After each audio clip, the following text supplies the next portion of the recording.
The call came late, when the house was quiet enough for secrets to feel safe. Evelyn Hartwell stood at the top of the stairs, one hand resting on the cool glass railing as her husband's voice drifted up from his study below. He was laughing softly into the phone, confident, careless, certain she wasn't listening. "It's already done," Richard said. "She won't even understand the paperwork. By the time she finds out, the company will be gone." Evelyn didn't gasp. She didn't move. She simply stood there, listening as the man she trusted explained how he was selling Helix Core, the company she built from nothing, for $50 billion, boasting that his wife was too emotional, too soft, too invisible to stop him. Instead of fear, a strange calm settled over her. Evelyn had learned long ago that panic was for people without preparation. To the world, she was just Richard Hartwell's elegant wife. To Lagos society, she was a background presence at charity dinners and corporate galas. But long before Richard learned to shake hands in boardrooms, Evelyn had learned how power actually worked, quietly, patiently, and without applause. And as Richard finalized the sale of a company he never truly owned, Evelyn made a single decision. She wouldn't stop the deal. She would buy it. They always introduced her the same way. And this is Evelyn, Richard's wife. Not Evelyn Hartwell, systems architect. Not the woman who designed the data frameworks that kept Nigeria's banking sector from collapsing during the 2019 liquidity crisis. Just Richard's wife. A title that erased her before she could speak. She had learned to smile through it. A soft, practiced curve of the lips that suggested contentment, even gratitude. At charity galas in Victoria Island, she stood beside Richard in silk gowns chosen for elegance rather than memory, listening as men in Italian suits praised her husband's vision, his deal-making genius, his remarkable instinct for opportunity. No one asked where that instinct came from. No one wondered why Richard Hartwell, a corporate lawyer with mediocre technical knowledge, suddenly knew exactly which infrastructure plays would dominate the next decade. They saw his confidence and assumed competence. They saw her silence and assumed nothing. Lagos society had made its assessment years ago. Evelyn was the perfect corporate wife, well-dressed, well-mannered, strategically quiet. She didn't interrupt. She didn't contradict. When the wives gathered over champagne to discuss interior designers and international schools, Evelyn listened with apparent interest, offering just enough to seem engaged but never dominating the conversation. What they didn't see were the late nights in her private study, where she reviewed server logs and security protocols for Helix Core's newest government contracts. They didn't see the encrypted calls with data engineers in Nairobi and Cape Town, troubleshooting infrastructure that powered everything from mobile banking to election systems. They didn't see her annotating regulatory filings, identifying legal vulnerabilities before they became crises. Richard certainly didn't see it anymore. In the beginning, when they were first married, he'd been impressed by her work, proud even. But admiration had curdled slowly into something else. He began speaking over her in meetings she'd called. He started referring to Helix Core as our company in public, then simply the company in private, as if her founding role had been clerical rather than essential. She let him. Not out of weakness, but calculation. Evelyn had learned early that visibility invited vulnerability. The early investors who'd tried to force her out had taught her that lesson brutally. They'd seen a young woman with brilliant ideas and assumed she could be replaced once the ideas were extracted. They'd been wrong, but the attempt had been instructive. So she'd restructured everything. Layered trusts, offshore entities, legal architecture so complex that even experienced attorneys needed weeks to map it. Aurora Meridian. Sentinel Holdings. Names that meant nothing to anyone but her. Control disguised as corporate bureaucracy. And she'd let Richard play the public role. Let him take the meetings, make the speeches, shake hands with ministers and CEOs. He was good at it, and it kept him satisfied. More importantly, it kept him from looking too closely at the documents he signed, the board structures he assumed were standard, the decision-making authority he believed was his. From the outside, it looked like erasure. From the inside, it was insurance. At the last gala, A banker's wife had patted Evelyn's hand sympathetically. "It must be wonderful," she'd said, "being married to such an impressive man. You must be so proud." Evelyn had smiled, thanked her, and excused herself to check her phone. Helix Core's quarterly revenue report was waiting, $18 billion, up 22%. She forwarded it to Richard without comment. He presented at Monday's investor call, accepting congratulations as if the numbers had appeared through force of personality rather than infrastructure architecture that had taken her 8 years to perfect. Let him have the applause. She'd keep the ownership. Helix Core had started in a rented office above a pharmacy in Yaba, back when the neighborhood was still finding its identity as Lagos's tech hub. Evelyn had been 26, freshly returned from MIT with a systems architecture degree and a single, clarifying observation: Africa's digital infrastructure was being built by people who didn't understand Africa. Foreign firms designed data systems that collapsed during power outages, cloud solutions that couldn't handle inconsistent internet connectivity, security protocols that ignored the actual threat patterns targeting African institutions. Evelyn saw the gap between what existed and what was needed, and she built Helix Core to fill it. The first 18 months, she worked alone, writing code at 3 a.m, pitching to skeptical bank executives during the day, rebuilding systems that other companies had abandoned as impossible. She made Helix Core work not through innovation alone, but through relentless attention to the unglamorous details that made technology functional in challenging environments. Then she made her first mistake. She took outside investment. The 3 men who bought into Helix Core seemed ideal, connected, experienced, exactly the kind of partners a young founder supposedly needed. They praised her vision during the signing dinner, toasting her brilliance with expensive wine. 6 months later, they tried to remove her. The board meeting happened on a Thursday. Evelyn arrived to find term sheets already printed, employment contracts already drafted. They'd rehearsed their reasoning. The company needed seasoned leadership for its next phase. Someone with gravitas in enterprise sales. They assured her she'd retain a technical role, of course, reporting to the new CEO they'd already selected. They'd mistaken her youth for naivety, her quietness for weakness. What they hadn't known was that Evelyn had spent those 6 months studying corporate law with the same intensity she'd once studied systems architecture. She'd learned about voting structures, shareholder agreements, liquidation preferences. She'd learned how founders lost companies not through hostile takeovers, but through friendly paperwork they hadn't read carefully enough.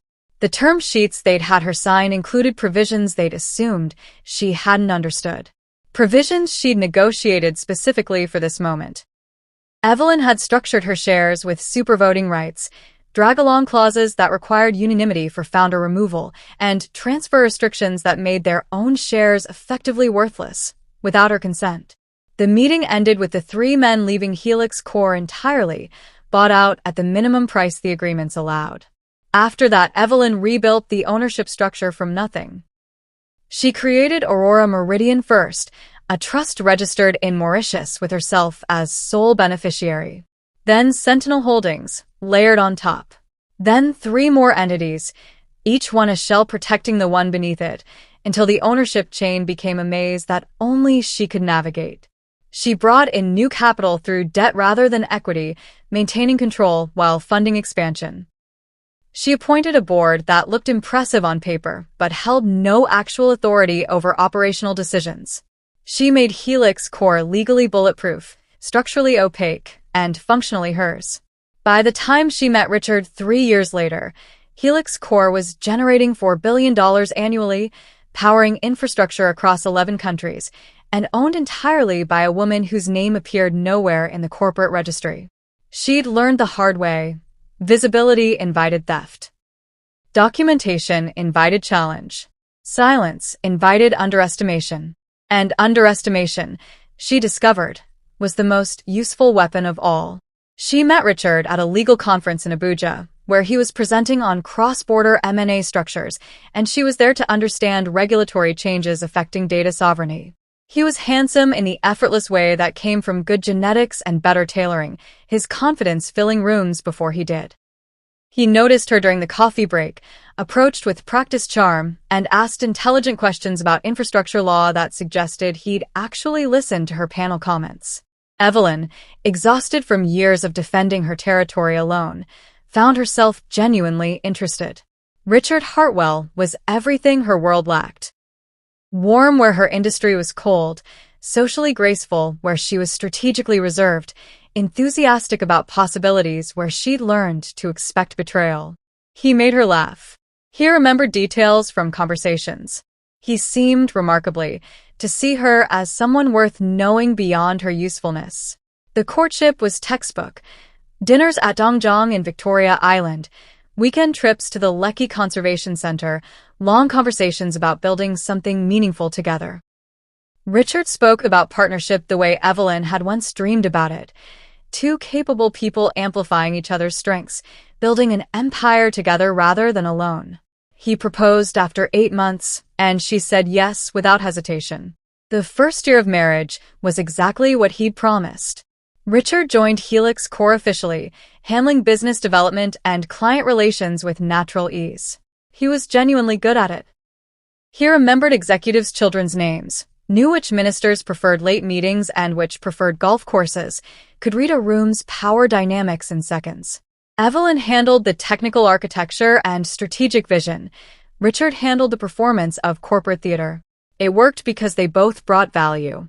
It worked because Evelyn believed value would be respected. The shift happened gradually, so slowly, she almost missed it. Richard began introducing Helix Core's capabilities at conferences without mentioning her role in developing them. He started scheduling strategy meetings without inviting her, then explaining afterward that he didn't want to bother her with routine decisions. His LinkedIn profile quietly updated to describe him as co-founder, though he'd arrived years after incorporation. When Evelyn pointed out these small erasures, Richard responded with hurt confusion. She was being sensitive. She was misinterpreting normal business evolution. Wasn't it better for their marriage if he could represent the company publicly? Didn't she prefer staying behind the scenes anyway? He made her doubt her own observations, made her feel petty for noticing. The financial creep was more subtle. Richard suggested streamlining their personal finances, joint accounts, shared investment vehicles, simplification that slowly entangled his access with her assets. He brought lawyers to the house with estate planning documents that needed quick signatures before trips, before dinners, before she had time to review them properly. Just routine paperwork, he assured her. Trust documentation. Spousal protections. Evelyn signed some of them. She was tired, and he was her husband, and suspicion felt like betrayal of the partnership they'd built. But she didn't sign everything. Years of defensive structuring had taught her to read documents carefully, and some of what Richard presented didn't match what he claimed it said. She began keeping certain trusts separate, certain accounts unmentioned, certain decisions undiscussed. By their 3rd anniversary, Richard spoke about Helix Core in interviews as if he'd conceived it, using "I" where we had once been, describing strategic decisions Evelyn had made as if they'd been his insights. Lagos business press loved him. The charismatic dealmaker, the visionary CEO building Africa's digital future. They photographed him in corner offices, quoted him in trend pieces, invited him to moderate panels about entrepreneurship. Evelyn watched from the background, keeping the systems running, maintaining the relationships that actually mattered, ensuring the infrastructure Richard described so eloquently continued functioning.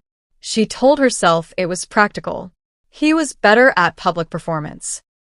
She was better at execution. Division of labor. But late at night, reviewing contracts Richard had negotiated without her input, she sometimes wondered if she'd made her greatest mistake not in trusting the wrong investors, but in trusting the wrong husband. She never said it aloud. Admitting it would require action, and action would require destroying what she'd hoped marriage could be. So she stayed quiet and watched and waited. Until the night, she heard him laughing on the phone about selling everything she'd built. It was a Tuesday, unremarkable except for the rain hammering against the windows of their Ikoyi residence. Evelyn had come home early from a server facility inspection, tired and looking forward to quiet. Richard's car was in the driveway, which surprised her. He'd mentioned dinner with potential investors. She found him in his study, door half closed, voice carrying that particular tone of masculine confidence that came from talking to other men he wanted to impress. She'd planned to announce herself, but something in his tone made her pause at the top of the stairs. The valuation came back at $50 billion, Richard was saying. Can you believe it? $50 billion for a company she thinks is worth maybe 30. The woman has no idea what she's sitting on. Evelyn's hand tightened on the railing. The woman, not his wife, not his partner. The woman. No, she won't be a problem. Richard laughed, the sound sharp with dismissal. Evelyn's brilliant with code. I'll give her that, but business? Strategy? She's sentimental about the work. Doesn't understand that everything's for sale at the right price. I've been managing her expectations for months. She thinks we're just exploring options. A pause while the other person spoke. Evelyn stood perfectly still, her heartbeat loud in her ears, but her breathing controlled. Years of board meetings with hostile investors had taught her not to react visibly to information that threatened her. The structure? Richard's voice took on a lecturing quality. That's the beautiful part. She set up all these trusts years ago before we were married. Thought she was being clever. But spousal access laws in Nigeria are generous if you know how to use them. My lawyers found pathways she didn't even consider. Once the sale closes, she'll get her share obviously. I'm not a monster, but control transfers completely. She can retire, do charity work, whatever makes her happy. Another pause. Then Richard's voice dropped into something uglier. Look, between us? She's exhausting. Always checking contracts, questioning decisions, acting like she's still running some startup out of Yaba instead of a real corporation. The buyers want clean leadership and I can give them that. Evelyn's too attached to the technical weeds to see the bigger picture. She'd probably try to block the sale on some emotional principle about African ownership or keeping control or some other idealistic nonsense. Evelyn heard him stand, heard the clink of ice in a glass, his evening whiskey ritual. Trust me, this is better for everyone. She gets to keep her reputation as the genius founder. I closed the biggest deal in West African tech history, and the company gets leadership that actually understands enterprise strategy. Win-win-win. The conversation shifted to logistics.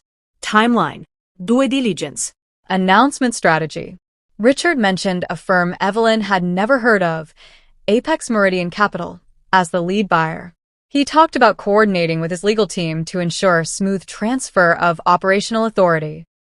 He laughed about how the press would frame it as a retirement, Evelyn choosing to spend more time on personal projects while he guided Helix Core into its next phase. Every word was a scalpel, precise and cold. When Richard finally ended the call, Evelyn remained at the top of the stairs for 30 seconds longer. Not because she was frozen, but because she was thinking. Her mind, trained to debug complex systems, began parsing the problem with the same methodical approach she used for infrastructure failures. Richard didn't know about Aurora Meridian's actual structure. He didn't know about the voting mechanisms she'd embedded in the trust documentation. He didn't know that the spousal access his lawyers had found gave him precisely nothing without her explicit, notarized consent she'd never given and never would. He thought he was selling her company. He was actually attempting to sell something he had no authority to transfer.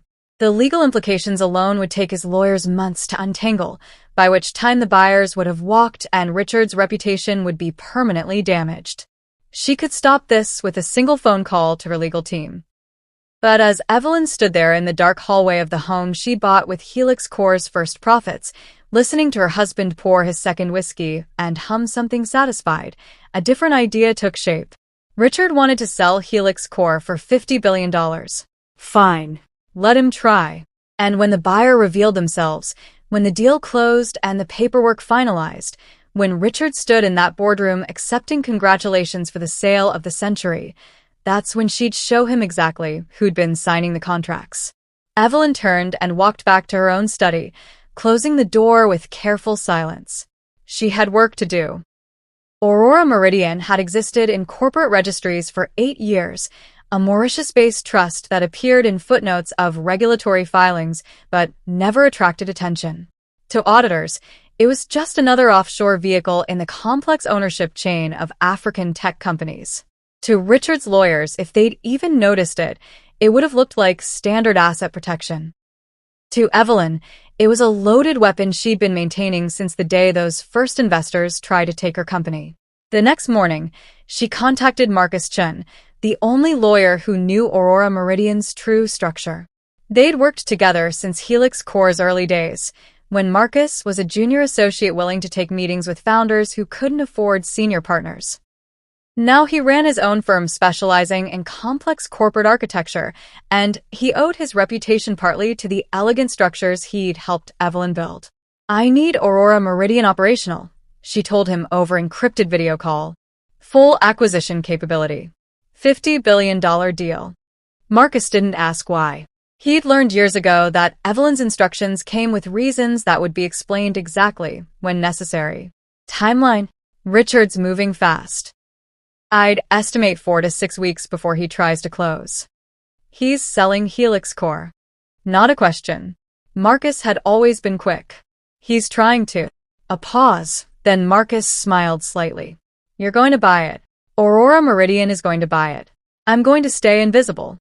Within 48 hours, Aurora Meridian transformed from dormant trust into active investment vehicle. Marcus structured a consortium of institutional partners. Pension funds, sovereign wealth vehicles, development finance institutions, all real entities with real capital, none of whom knew the ultimate beneficial owner behind the trust. The architecture was impeccable, layers of legitimate investors fronting for a controlling entity that appeared nowhere in the public documentation. Evelyn watched Richard from across the dinner table that week, studying him the way she used to study failing code. He was animated, energized, taking calls at odd hours and returning to their bedrooms smelling like expensive restaurants. He mentioned productive meetings and exciting developments, but offered no details, clearly savoring his secret. She smiled and asked if he wanted more wine. The formal sale process began with a confidential memorandum distributed to qualified buyers. Richard had hired Blackstone Advisory to manage the process, a prestigious choice that added legitimacy. Evelyn received the memorandum through Aurora Meridian's investment team, reading the description of her company with detached curiosity. The document was competent but shallow. It emphasized Helix Core's revenue and market position while fundamentally misunderstanding what made the company valuable. Richard had focused on client contracts and growth metrics, the surface-level data that impressed bankers. He'd completely missed the defensive moats Evelyn had built. The proprietary protocols that made Helix Core's systems nearly impossible to replace, the regulatory relationships that would take competitors years to develop, the technical debt in competing platforms that made migration prohibitively expensive. Any sophisticated buyer would see these gaps in the memorandum and adjust their valuation downward. Evelyn saw an opportunity. Aurora Meridian's first-round bid came in at $48 billion. High enough to be competitive, low enough to suggest careful analysis rather than desperation. The bid letter, written by Marcus's team, demonstrated deep understanding of Helix Core's technical architecture, regulatory position, and strategic vulnerabilities. It asked intelligent questions about things Richard probably couldn't answer without consulting Evelyn. She watched him read the Aurora Meridian bid package in his study, saw his expression shift from confidence to concentration. That evening, he asked her, casually, as if making conversation, about certain technical specifications in Helix Core's government contracts. "Why?" Evelyn asked, pouring tea. "Just reviewing some documentation. Routine diligence." She provided the information he needed, answering with enough detail to be helpful, but not enough to seem invested. Later, she saw him forward her explanations almost verbatim to Blackstone Advisory, presenting her institutional knowledge as his own understanding. 3 other serious bidders emerged: Apex Meridian Capital, the firm Richard had mentioned on the phone, Terravest Global, a European infrastructure fund, and Sino-African Development Partners, backed by Chinese state capital. All offered between $45 and $52 billion. Aurora Meridian raised its bid to $51 billion in the second round, accompanied by a detailed operational plan that addressed every concern the other bidders had raised. The plan was technically perfect because Evelyn had written it herself, describing improvements to her own systems as if discovering them from outside analysis. Richard started working longer hours, holding strategy sessions with Blackstone, preparing for management presentations. He practiced his pitch in their bedroom mirror, talking about vision and execution capabilities and leadership continuity. Evelyn, supposedly reading before sleep, listened to him rehearse, taking credit for 8 years of her architecture decisions. The final bids were due on a Friday.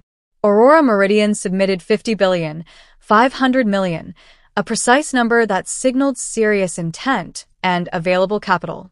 More importantly, the bid included commitment letters from every institutional partner, proof of funds, and a diligence report so thorough it addressed questions Richard hadn't known to ask.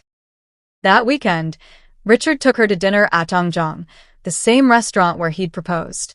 He ordered champagne, held her hand across the table, and told her something wonderful was about to happen for their future. "I can't give you details yet," he said, eyes bright with suppressed excitement. "But trust me, Evelyn.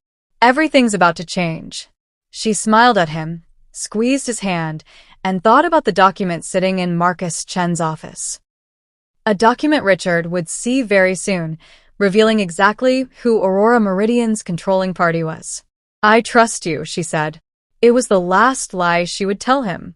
Richard's confidence in the final weeks became almost architectural, something he wore visibly, something he arranged himself inside. He started accepting congratulations before the deal officially closed, letting influential friends know that something significant was coming, positioning himself for the press coverage he anticipated. Evelyn watched him practice humility for journalists who hadn't called yet, watched him rehearse lines about difficult decisions and exciting new chapters in front of the bathroom mirror. He'd already drafted his announcement statement, leaving it open on his laptop, where she could see it while bringing him coffee. The statement referred to Helix Core as the company I built and mentioned Evelyn once, in passing, as someone who'd contributed technical expertise in the early days. Lagos business circles started whispering. Invitations arrived for Richard to speak at conferences months away, predicated on rumors of a major transaction.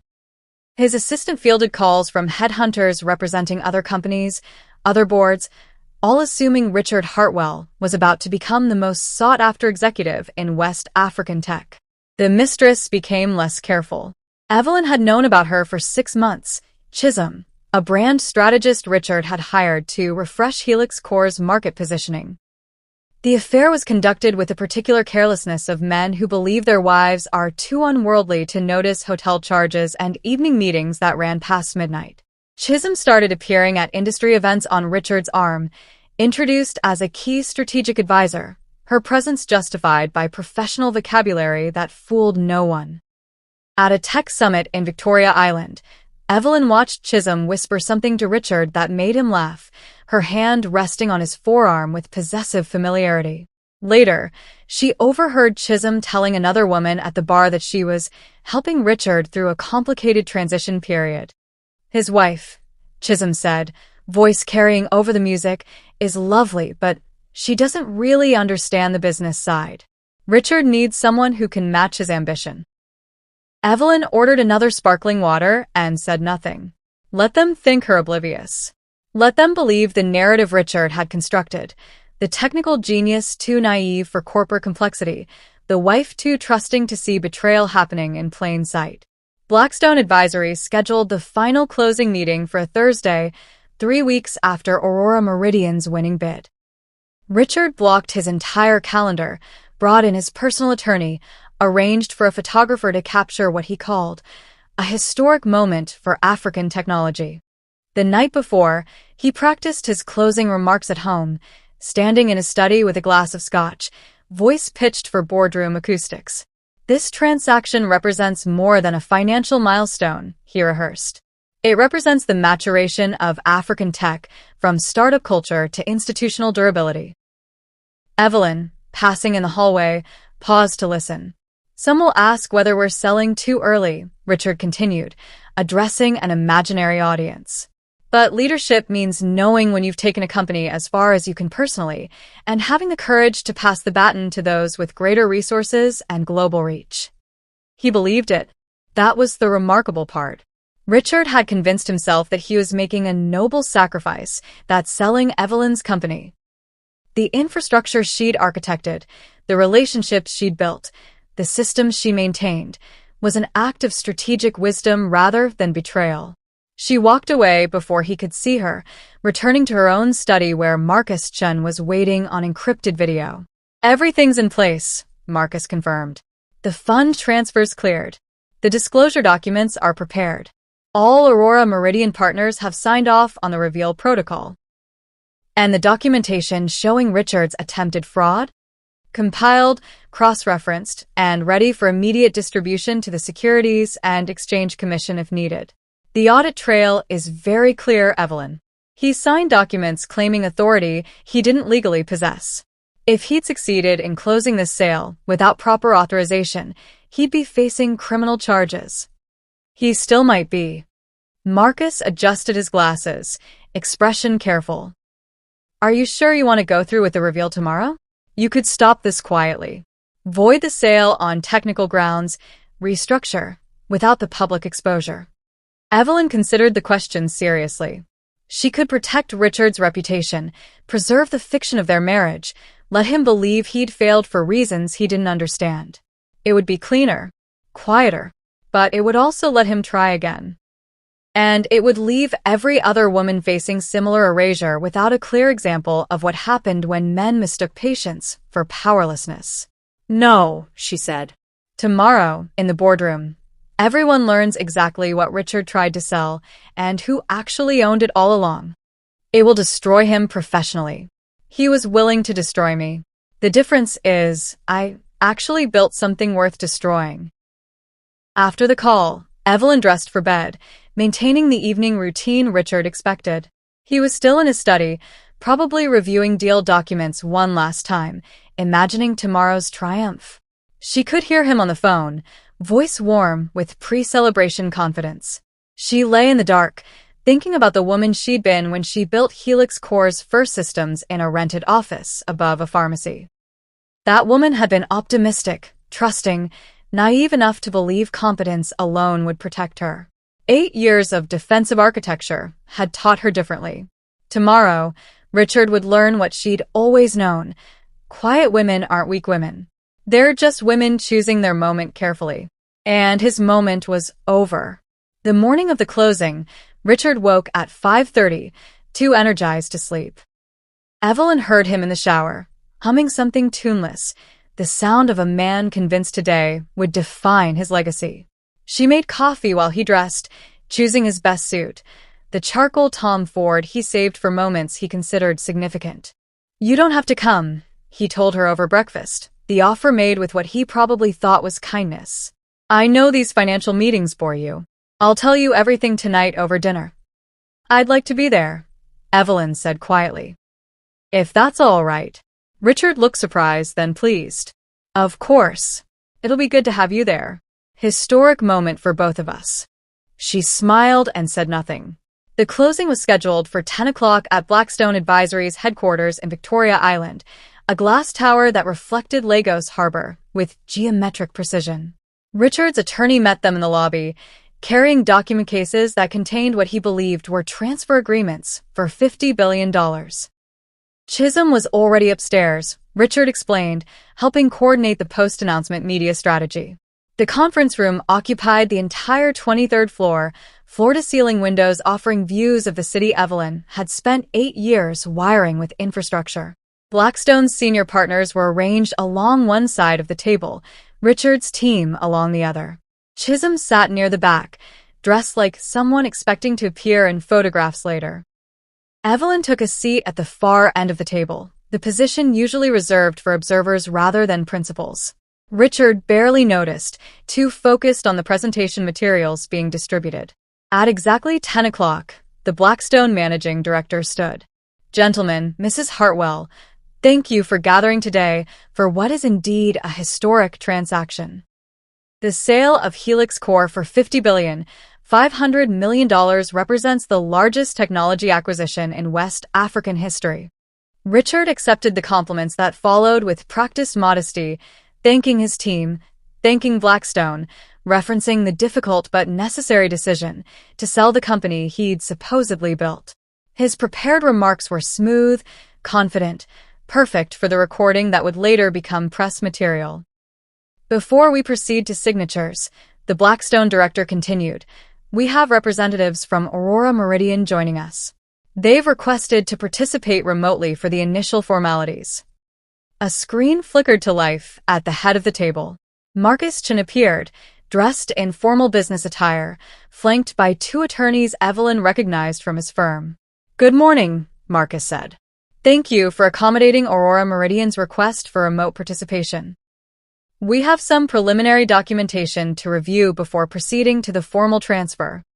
Richard leaned forward, interested but unconcerned. Of course. Whatever you need for your due diligence comfort. Actually, Mr. Hartwell, this concerns transfer authority rather than due diligence. Marcus's tone was professionally neutral. Our legal team has identified some discrepancies in the ownership structure that need clarification before Aurora Meridian can accept transfer of assets. A small silence. Richard glanced at his attorney, who looked equally confused. I'm not sure what you mean, Richard said. The ownership documentation has been thoroughly reviewed. Helix Core structure is clean. I can assure you of that. I'm sure you believe that, Marcus replied. However, Aurora Meridian has conducted additional title verification, and we've discovered that the entity attempting to transfer Helix Core doesn't actually possess the authority to do so. Richard's expression shifted from confidence to irritation. That's absurd. I've been managing Helix Core's operations for years. Every document has been properly executed. Managing operations doesn't confer ownership, Mr. Hartwell. And while you've certainly executed many documents, very few of them actually granted you the transfer authority you've been representing to buyers. The Blackstone director intervened, clearly concerned about his firm's liability. Mr. Chin, these are serious allegations. Can you provide specifics? Certainly. Marcus pulled up a document that filled the screen, the original Aurora Meridian Trust structure, with every layer of ownership mapped in perfect detail. Helix Core is ultimately controlled by Aurora Meridian Trust, established in 2017, 3 years before Mr. Hartwell's involvement with the company. The trust has a single beneficial owner with exclusive authority over all sale, transfer, or liquidation decisions. Richard stared at the screen, clearly trying to process implications he hadn't anticipated. That's just an offshore vehicle. Standard corporate structure. It's more than that, Marcus said quietly. Aurora Meridian isn't just a buyer in this transaction, Mr. Hartwell. It's also the seller. And you've been attempting to sell a company to its own owner without realizing it. Confusion rippled through the room. Richard's attorney started to speak, then stopped, recognizing that something had shifted beyond his understanding. I don't understand, Richard said, voice careful now. Who controls Aurora Meridian? Marcus looked directly at the camera, and for the first time since the meeting started, he smiled slightly. Why don't we ask her directly? Every head in the conference room turned toward Evelyn, still seated at the far end of the table, hands folded calmly in her lap. She met Richard's eyes and watched comprehension arrive slowly, then all at once, the realization crashing over him like cold water. Hello, Richard, Evelyn said quietly. I believe you've been trying to sell me my own company. The room held its breath. $50.5 billion, she continued, voice steady. That was your price for Helix Core. The company I founded 9 years ago, before we met. The company I structured through Aurora Meridian specifically to prevent exactly this kind of attempted theft. The company you've spent the last 3 months trying to sell to buyers who were ultimately bidding against me. Richard opened his mouth, closed it. His face had gone colorless. Every document you signed claiming transfer authority was invalid, Evelyn said. Every representation you made to Blackstone about ownership was fraudulent. Every conversation with buyers about your ability to deliver assets was a lie. She stood, walking slowly around the table until she stood directly across from her husband. Did you really think I would trust my life's work to spousal access laws and estate planning documents? She kept her voice gentle, almost kind. Richard, I was protecting this company from hostile takeovers before I ever met you. Did you honestly believe I wouldn't protect it from you? The silence was absolute. Richard found his voice first, though it came out wrong. Too loud, too defensive. This is ridiculous. Evelyn, what are you doing? This is some kind of misunderstanding. There's no misunderstanding. Marcus Chen's voice cut through cleanly from the screen. Mrs. Hartwell established Aurora Meridian Trust in 2017 with herself as sole beneficial owner and exclusive decision-making authority. Every share of Helix Core is held through that structure. You never owned any portion of the company, Mr. Hartwell. You were an employee and later an executive with operational authority. But ownership? That was always exclusively hers. Richard turned to his attorney, desperate for contradiction. The man was already reviewing documents on his tablet, face growing progressively more concerned. The spousal access provisions, Richard started. Don't apply, his attorney said quietly. The trust predates your marriage by 3 years. It's not marital property. And these documents you had me review. He looked up, expression shifting toward professional alarm. Richard, none of these gave you transfer authority. They gave you power of attorney for routine operational decisions. Signing contracts, managing accounts. But asset transfer? Sale of equity. Those required explicit written consent from the beneficial owner. Which he never received, Marcus added. Because Mrs. Hartwell never granted it. The Blackstone managing director was making rapid notes, clearly calculating his firm's exposure. Mr. Hartwell, were you aware that you lacked authority to execute this transaction? Richard's silence was answer enough. Because if you represented to Blackstone that you possess sale authority without verification, that's not just a civil matter. That's securities fraud. Evelyn watched Richard's face cycle through emotions, confusion, anger, calculation, fear. She recognized the moment he started looking for exits, for explanations that would minimize damage. It was the same expression the early investors had worn when they realized their attempted coup had failed. Evelyn. Richard turned to her, voice dropping into the intimate register he used when they were alone. Can we discuss this privately? This is between us. Our marriage, our partnership. There's clearly been a communication breakdown.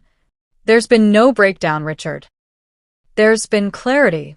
She remained standing, voice level. For 3 months, you've been selling a company you don't own, negotiating with buyers using knowledge you extracted from me, positioning yourself for credit you never earned. You told people I was too emotional, too technical, too sentimental to understand business strategy.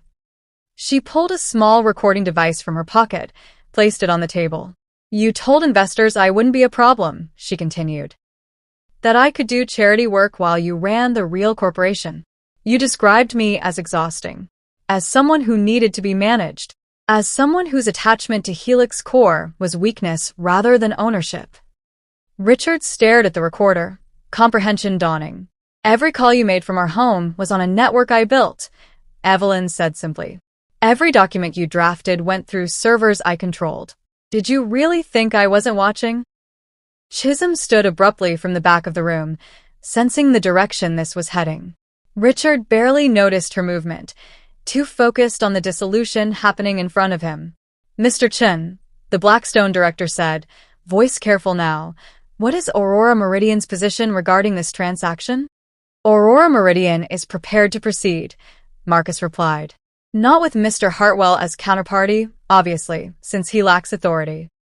But Aurora Meridian is willing to purchase Helix Core from its actual owner, Mrs. Hartwell, for the agreed price of $50,500 million.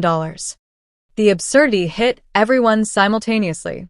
Evelyn was selling her company to herself, at a price her husband had negotiated, through a structure she designed years ago specifically to prevent this moment from ever being necessary.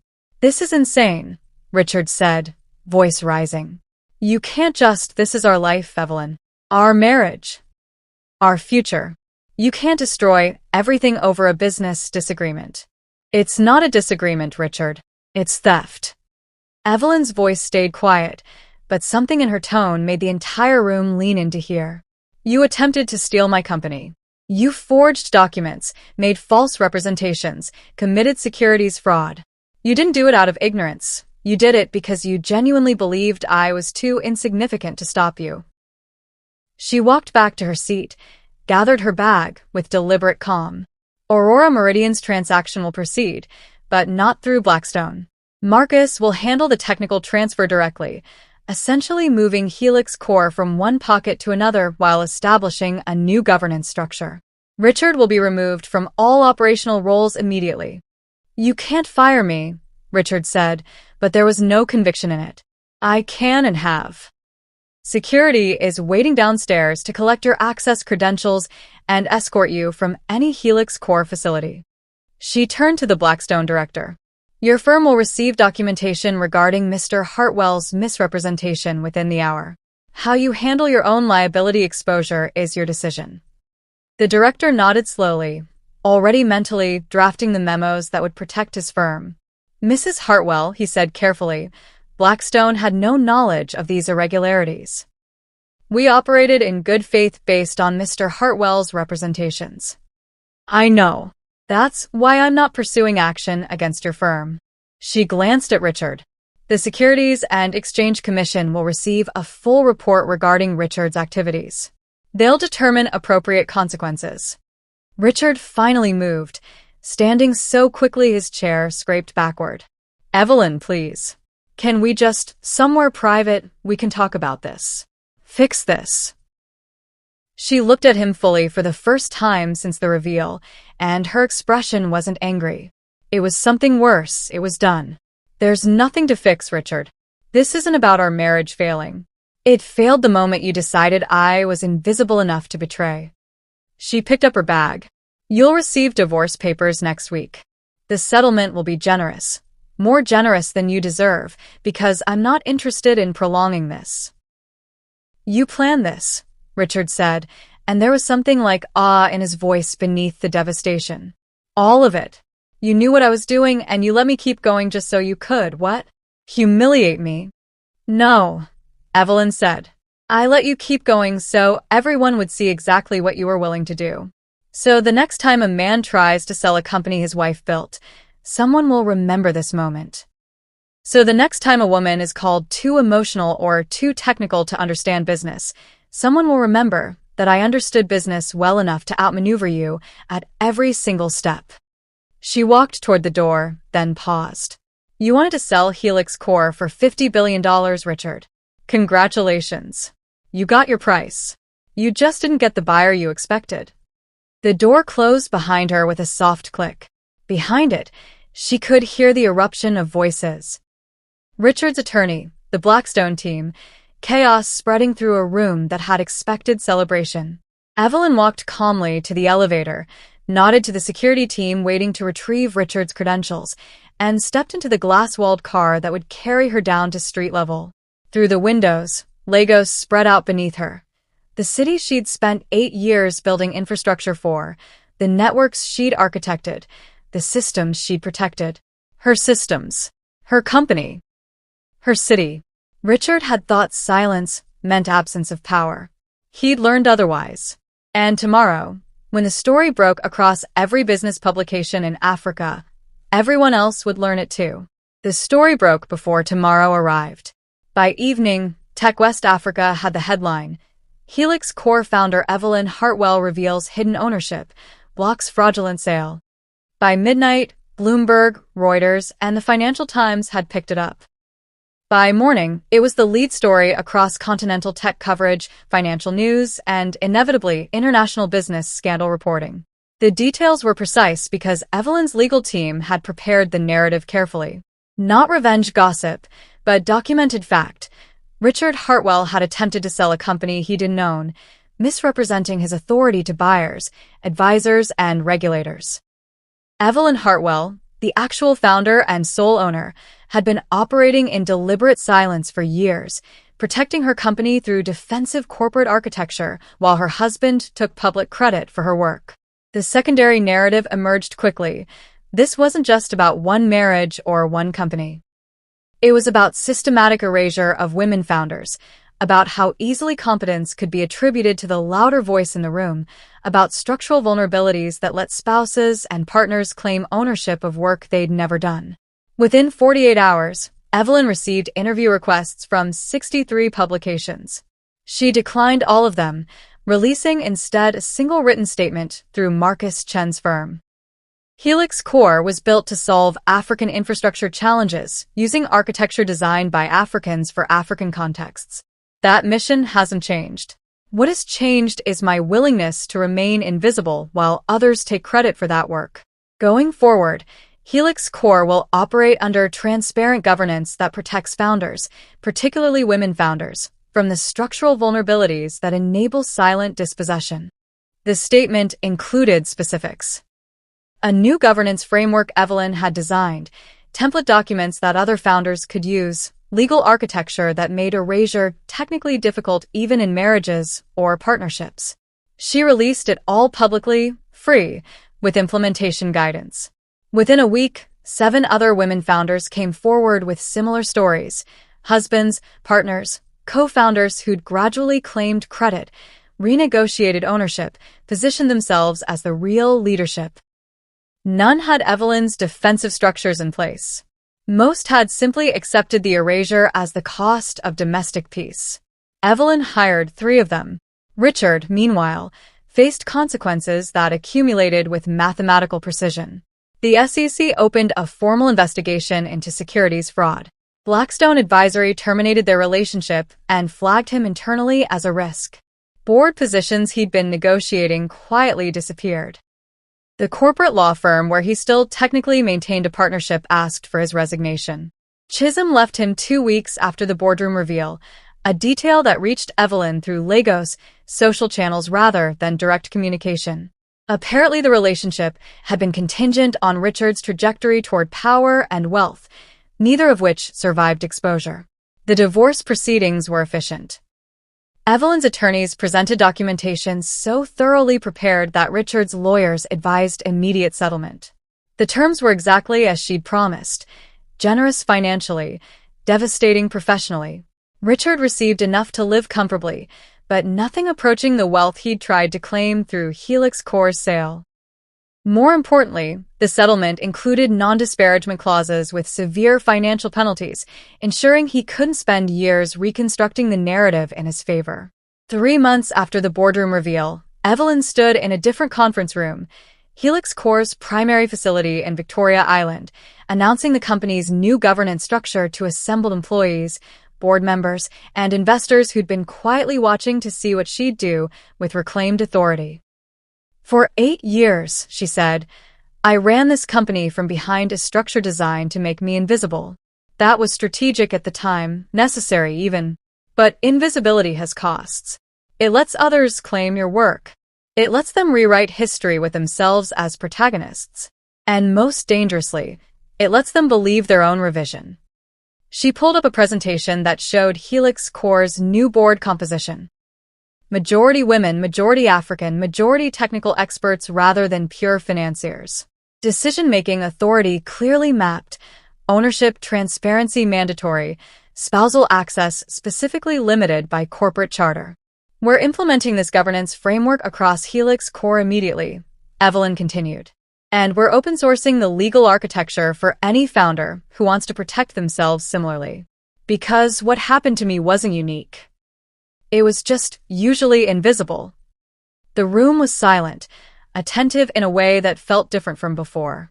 These were people who'd worked with Evelyn for years, who'd reported to Richard while she ran systems in the background. They'd watched the boardroom reveal become public, watched the narrative shift in real time. Some looked uncomfortable, clearly realizing they'd participated in her erasure through simple inattention. "I'm not interested in blame," Evelyn said, reading the room accurately. "I'm interested in structural change. The best way to honor what happened is to make sure it becomes harder to repeat." After the presentation, her newly appointed COO, a woman named Amara, who'd built 2 successful exits before joining Helix Core, approached with the question. "The press is calling you a genius for planning this," Amara said quietly. "For setting up Richard so perfectly. But that's not quite right, is it?" Evelyn smiled slightly. No. "I didn't plan for my husband to betray me. I just planned for someone to eventually try. The fact that it was Richard is almost incidental. That's somehow more impressive. It's just defensive architecture. The same thing I do with server security, regulatory compliance, business continuity planning. You assume the worst-case scenario and build protections before you need them. Most people would call that paranoid." "Most people," Evelyn said, "haven't had investors try to steal their company, or watched competence attributed to whoever speaks loudest, or been introduced as someone's wife often enough to recognize it as erasure rather than courtesy." Amara nodded slowly. "What happens to Richard now? He faces legal consequences, or he doesn't. That's for regulators to determine." Evelyn's voice was neutral, factual. "I'm not interested in his destruction. I'm interested in making sure what he attempted becomes memorable enough that the next person thinks twice." 6 months later, the SEC concluded their investigation and filed charges. Richard settled without admitting wrongdoing, paying significant fines and accepting a ban from serving as an officer or director of any public company. The legal language was deliberately vague, but the practical impact was clear. His career in corporate leadership was over. Evelyn learned about the settlement the same way everyone else did, through a Reuters alert on her phone. She read it during a board meeting, noted it briefly, and returned to the discussion about Helix Core's expansion into renewable energy infrastructure. She didn't celebrate, didn't feel vindicated or triumphant, or even particularly satisfied. Richard's consequences were appropriate, proportional, and ultimately irrelevant to the work she'd been doing long before he arrived, and would continue long after he faded from memory. What mattered was what came after. The governance framework she'd released was being adopted by 47 companies across Africa and beyond. 3 law schools had invited her to lecture on defensive corporate architecture. A coalition of women founders had formed, specifically focused on structural protections against erasure. The conversation had shifted, not completely, not universally, but measurably. One evening, working late in her office with Legos spreading out beneath her in lights and motion, Evelyn received an email from a founder she'd never met. A woman in Nairobi who'd used Helix Core's governance templates to protect her logistics company from a co-founder attempting a similar quiet takeover. "You probably saved my company," the email read. "But more than that, you made me realize that protecting myself wasn't paranoia. It was architecture. Thank you for being loud enough that the rest of US could hear." Evelyn sat with that for a long moment, watching the city move outside her windows. She'd spent 8 years being quiet, strategically, deliberately quiet. And then, for one morning in a glass-walled boardroom, she'd been precisely as loud as necessary. Not shouting, not performing rage, just stating facts that men like Richard had counted on remaining private. Justice didn't always require volume. Sometimes it just required documentation. She closed her laptop, gathered her things, and headed home, not to the Ikoyi residence she'd shared with Richard, but to a smaller apartment in Victoria Island that was entirely, legally, only hers. The walls were still mostly bare, the furniture minimal, the space still adjusting to single occupancy. It felt exactly right. Evelyn Hartwell had spent years building infrastructure that connected millions of people, that powered banks and governments and essential services. She'd done it quietly, invisibly, without applause or recognition. Now finally her name was on the door. And every woman who came after would know exactly who'd built the foundation they stood on. The moral didn't need speaking. It was written in corporate charters and legal templates, in SEC settlements and boardroom reveals, in every founder who read her story and built their own defenses before they needed them. Silence had been strategy. But when the moment came, clarity was power. And power, Evelyn had learned, was best measured not in volume, but in architecture that outlasted any single